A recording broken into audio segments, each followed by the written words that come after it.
Oh shit. What's good with y'all boys, girls, they, thems, whatever you is, man. We're here watching some shit about butterflies from I think Casual Geographic.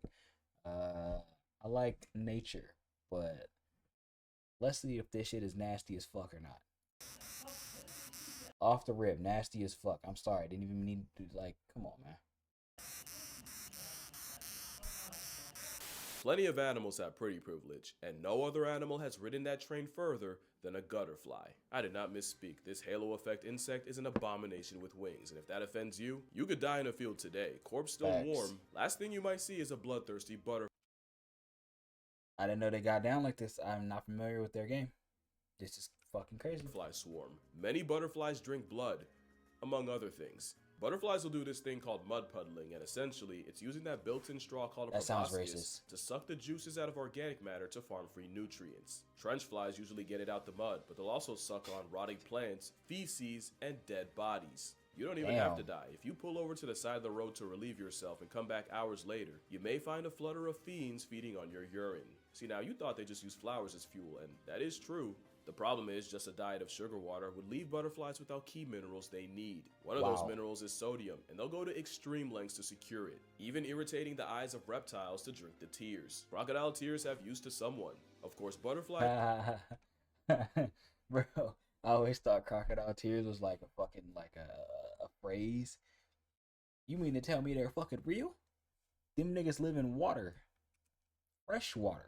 taste through receptors on their feet, so one landing on you doesn't make you a Disney princess. It makes you a sodium seasoned rest stop for a flamboyant fly that's fuck. just using you until it gets what it wants and Oh yeah, that nigga salty. He need a fucking shower. moves on to the next mark. Because Among butterflies other are things. boys with wings, and that is not a joke. Because their Oh. mating behavior is at a pocket for something with its PR, but one thing at a time. We'll get to that. But the only thing more questionable than what some butterflies eat is what some people will do to find them. The purple emperor is a beautiful, ethereal muse to any That's not AI.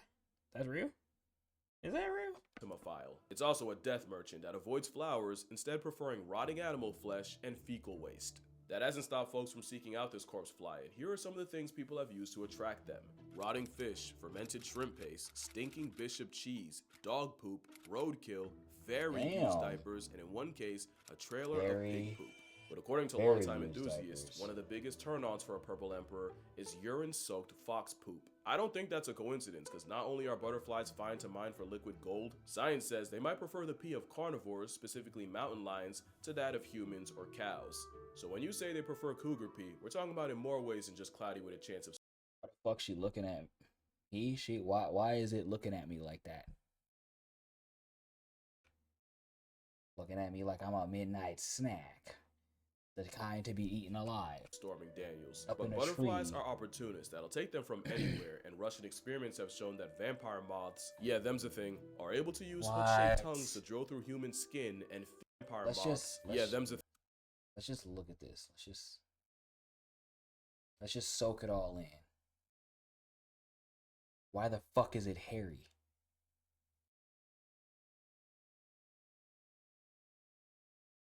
Why does it look like someone just drew this shit and it just spawned off the paper? This shit don't look real. And I'm happy I've never seen one because I might just, I might risk a lot of things, man. That shit looks horrifying. thing, are able to use hook-shaped tongues to drill through human skin and feed on the blood.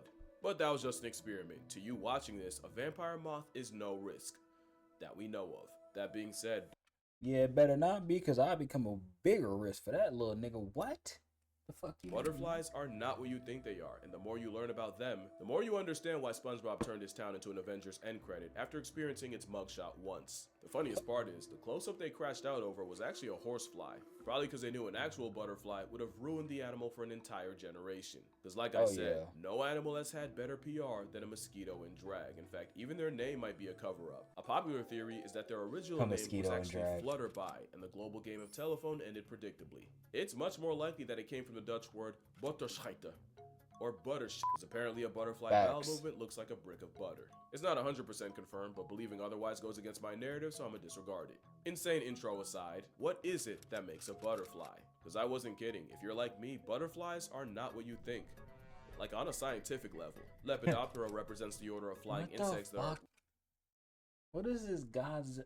well, basically moths and anything that looks like a moth. Come on, man. Butterflies are a relatively small superfamily that's less than 10% of the Lepidoptera party, with a small contribution of at most 20,000 species. Everything else is a moth. They go to war, moths clear. There are also skippers, which are technically butterflies, but were such an out-of-character butterfly that science thought it was its own thing. Long story short, it's a butterfly that heavily borrows from the moth's playbook, especially when it comes to flying. Which gets straight up confusing when you realize there's an animal called a moth butterfly that skippers have nothing to do with. But basically, American moth butterflies are that weird, only ever see during the holidays type of family. Bro, it looked like... We know what it looked like. This is a crazy camouflage. Like, what is this supposed to fucking hide you from? Like, what animal is out there eating shit? Because that's what this looks like. It looks like shit. A butterfly that were so weird and mothy, it kept them from the butterfly function until recently. Boring high school sciencey stuff aside, it's a moth's world. Butterflies are just a small part of it. I say that because there will be mentions of moths in this video, and I just know I'd get my Lepidoptera pass checked if I didn't make that clear. Because there's a lot of evolutionary headassery going on with moths, and I'm not about to leave it out on a technicality. So yeah, Nigga had to show us that bullshit twice. Come on, man. butterflies are not what you think, even in an artistic sense. That butterfly's dead. If I ask you all to draw a butterfly, chances are 95% of you would draw this, and you would be illustrating a corpse. For some reason, butterflies are often drawn the same way dead ones are pinned and displayed by those who collect them. We basically That's did a fucking blobfish to the insane. butterfly and immortalized their death pose. A butterfly might hit this pose at some point in its natural life, but most times a butterfly looking like this isn't. But it was. My condolences to anyone watching this and realizing they have a dead winger tattooed on them. So while we did do butterflies dirty there, butterflies don't need help doing that themselves with the things they eat, and that really starts as caterpillars. As you know, butterflies have many forms, and the caterpillar's job is to eat as much as physically possible. Caterpillars have the type of greed they warn you about in the Bible. No other animal reaches such biblical levels of gluttony. A caterpillar can eat 200 times its birth weight in the first 2 weeks, which can become Damn. 1,000 times its weight in only 2 months. Now those numbers probably don't hit as hard as a North American silk moth. No animal alive eats more relative to body size than a marauding Why the fuck are they so fucking big? I thought we left them type of things back in the Jurassic time period. How? moth, which will eat 86,000 times its body weight in That's less how. than 2 months of life. To keep Okay. that same pace, your 7-pound baby would have to scarf 273 metric tons of mass or 601,861 pounds worth of Similac. Pot of greed.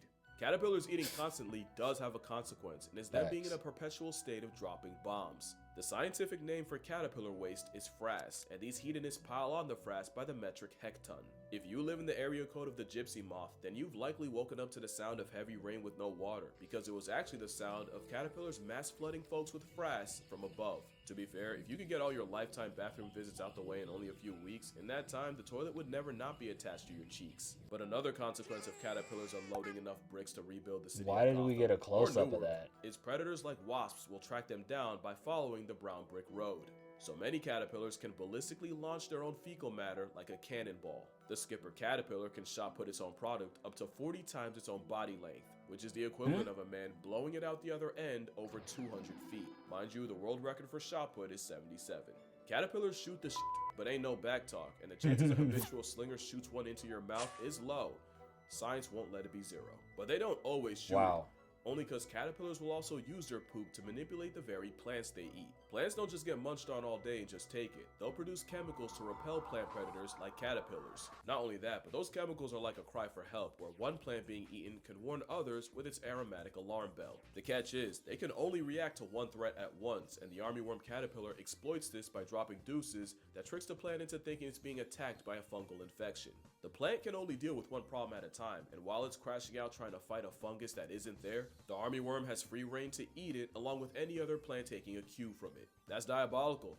The plant's get back is devious. Some plants can release a chemical that turns caterpillars into cannibals. Apparently, methyl jasmonate is such an insult to Ah, it's meth. I get it now. A caterpillar's palate that when plants would produce it as a defense, the caterpillars decided they'd rather eat each other instead. Simply not eating is not an option, and the moment a plant becomes less palatable is the moment you see a bunch of sandworms start ripping into each other. Although in the plant's defense, caterpillars don't need much to turn on each other, and the moment caterpillars realize there isn't enough milkweed to go around, they'll start aggressively headbutting each other to steal food. So caterpillars don't always choose violence, unless it's food, then the bulkworm's ready for war. But the reason the hungry caterpillar is more of a curse than a kid's book is because they'll need all that energy for metamorphosis. And if the endgame of that wasn't a butterfly, we'd probably look at the whole process differently. You know it starts when hell freezes over and the caterpillar does something wildly out of character. It stops eating. If you keep watching, you'll witness the caterpillar split its skin and then pull its flesh suit down and then writhe around like a foot trying to emancipate itself from a gym sock until the skin suit falls and reveals a gooey casing called the chrysalis. So a quick rundown. The chrysalis is the shell booger the switch up happens in. Pupa usually refers to the life stage this happens in, and the cocoon you may remember hearing about are the silk cases many moths will make as a chrysalis substitute. Some moths don't cocoon, but no butterfly does. Now, the process of metamorphosis is beautiful and has also been associated with rebirth. It might be associated with something else. If nature removed the modesty chamber. Alright, who decided that it was a good idea? Well, nature did. Put eyes on this nigga's like. I hope I never have to see no shit like this in real life. I might shit myself, man. And let you see what actually happens.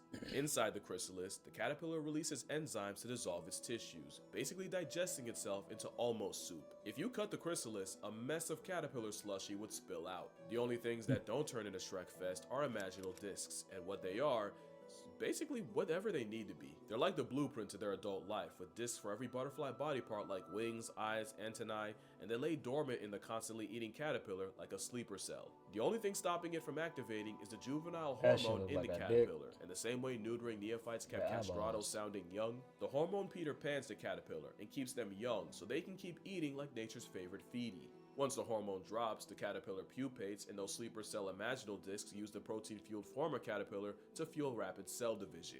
The process isn't one-to-one for every caterpillar, but that's pretty much the spark notes. Monarch butterflies occupy a chrysalis anywhere from 10 to 14 days. Some, like desert orange tips, will wait years, some say even close to a decade, for the right conditions to pop out. Another fact is that adult butterflies can remember part of their lives as caterpillars, even with their time as butterfly broth in between. I need to... Like, how do you figure that out? It's not like you can just fucking ask a butterfly, yo, you remember eating them plants, nigga? I would love to know the process for that. Do look like a snake, but you know, not a snake, whatever. The process for figuring out what the fucking animal knows without talking to it. Or an insect, like that shit sounds crazy. Like, what do you just like read the brainwaves or something? Like that doesn't even make sense, man. Maybe I'm just retarded. Science shows that caterpillars conditioned to avoid certain smells to electrical shocks go on to show the same discernment as flying adults. I feel like that's way cooler than people give credit for, but it's also possible they do remember their past lives of greed, which might be why many moths don't have mouths altogether. Okay, that's a joke. Well, not the no mouth thing. The Luna moth is only alive for as long as its caterpillar past ate for. But the reason is because the same way a caterpillar's job is only to eat, once they can fly, their main priority is getting laid. Flutterbys have one job, and it's to mate, and some moths take the sentiment literally. Because a closed mouth won't get fed, but no mouth might get my bad, I mean her abdomen. Touching abdomens is how butterflies mate, and the process is much less innocent than you want to believe.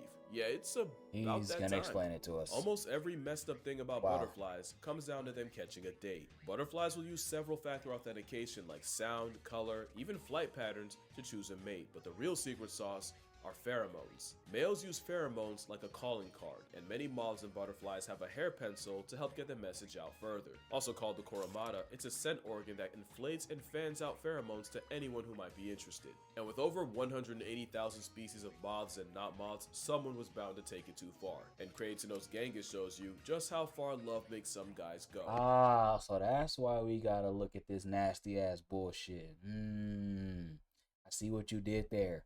Never do it again. If it's any solace, a horny male moth can't fly with its coromata out. Life finds a way. Also, yes, Australia. Males use the food they collected as caterpillars to help fuel pheromones, which is why it's often the males you'll see puddling the juices out of a compost pile, especially since the chemicals are more for just attracting mates. After mating, male butterflies will often spray their partners with an anti-aphrodisiac that makes the female completely unattractive to other males. That wouldn't even be that bad, but parasites like wasps clock the method. So now I got wasps tracking a recently deflowered female by her anti-aphrodisiac That's after crazy. spray and hitching a ride on her, waiting until the female lays eggs so the stowaway can parasitize them. The end game is her larva getting eaten from the inside by a brood of xenomorphs. Luckily, in studies, less than 10% of wasps were successful, but that's what an insecure man can do to you. But some males don't stop at man repellent. Some went ahead and invented chastity belts. Few males will excrete this weird, waxy substance designed to plug up his partner's female parts, which physically seals her off from other males. It's That's a literal crazy. breeding block, but that leaves a problem. It's in the female's best interest to mate with as many males as possible, but it also behooves the male to brute force monogamy, which has led to this evolutionary arms race with females flexing increasingly harder to plug jugs. Oh yeah, demonetized instantly. We are not gonna get none of this like what do you call that shit?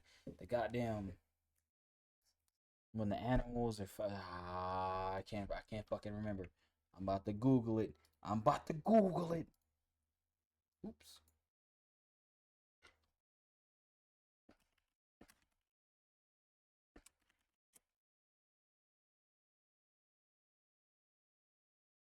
Bestiality. Google came in extra clutch just now. That's what we watching. Without the little, you feel me? And males producing even more blobs of scabby petroleum jelly. But that is far from the most felonious way males buff their chances. Some people have experienced the rare occurrence of two butterflies in one chrysalis. Really, it's the scene of a crime. Some, like the zebra longwing, won't even wait until the female is fresh out the pupa stage. As the female is getting ready to break out of the chrysalis, a gang of males can swarm her and start fighting for position. The winner then rips into her chrysalis to mate with her while she's still stuck in the stage. There's a term for this. Some Sounds like pedophilia, but call it pupa erosion. Now insects can't really Oh. consent, so maybe that's too far. So That's forced worse. copulation is a nicer way to describe it. But the rising female has zero choice in the matter when she basically gets spawn camped, and that just feels illegal. Still just butterflies, right? But when you only have a couple weeks to live, you pull out all the stops to make sure your genes don't pass tense with you. And it's why male butterflies are more likely to suck the sweat off your back. Not only do those nutrients help form pheromones, during mating, males will pass off nutrients to the female as a sort of consummation gift that helps the eggs, and in some species, the males will transfer 25% of their body weight in the process. Which explains why male butterflies are crackheads when it comes to some mineral, and some males take it so far, science had to invent a whole nother word for what they do. Because in North Sulawesi and Indonesia, I want to know what kind of sodium is on a dog because dogs don't sweat. A lot of animals don't sweat. What the fuck was in that nigga fur, man? milkweed butterflies were seen harassing, scratching, and eventually sucking the juices out of caterpillars. The same claws they use to scratch the sweet out of leaves, they'll use on a caterpillar until their internal essence spills out, and at that point, the butterfly treats its own kind like a juice box, which led to the term kleptopharmacology. Because they're not exactly preying on the pillars, more than just stealing their substance, and a lot of times the caterpillars actually survive. Although knowing that they keep their memories as adults, probably not without PTSD. I think I'd rather die. But yeah, that's gonna do it for this video. If you come away from this video thinking less of butterflies or even hating them, then I failed at my job. I never want to be the reason y'all hate an animal when there isn't an animal alive that I hate. There's no cutaway. I meant that. The butterfly didn't ask to be put on a pedestal. If learning more about them ruins them, that is a failure of your own expectations. And to steal a line from friend of the channel, Hank Green, butterflies aren't here to please us. Their beauty is an accident, and we are merely spectators. Especially when the monarch population is down 99%. That's the scariest thing about them. Also, I want to thank y'all so much for 4 million subscribers. I've said it before, but y'all have changed the trajectory of my life in ways you cannot even begin to imagine. I got a lot more stuff planned, promises to keep. I didn't. Damn, bro, it's just living life and fucking living like Larry and seeing shit, man. Not forget the checks my big mouth wrote this year. But for now, I mean, that's fire, man. With all of that being said, like, comment, subscribe. Hope y'all enjoyed watching that as much as I did. And I'm gonna see y'all in the next one. Have a good morning, afternoon, evening, night, whatever, man. Take care.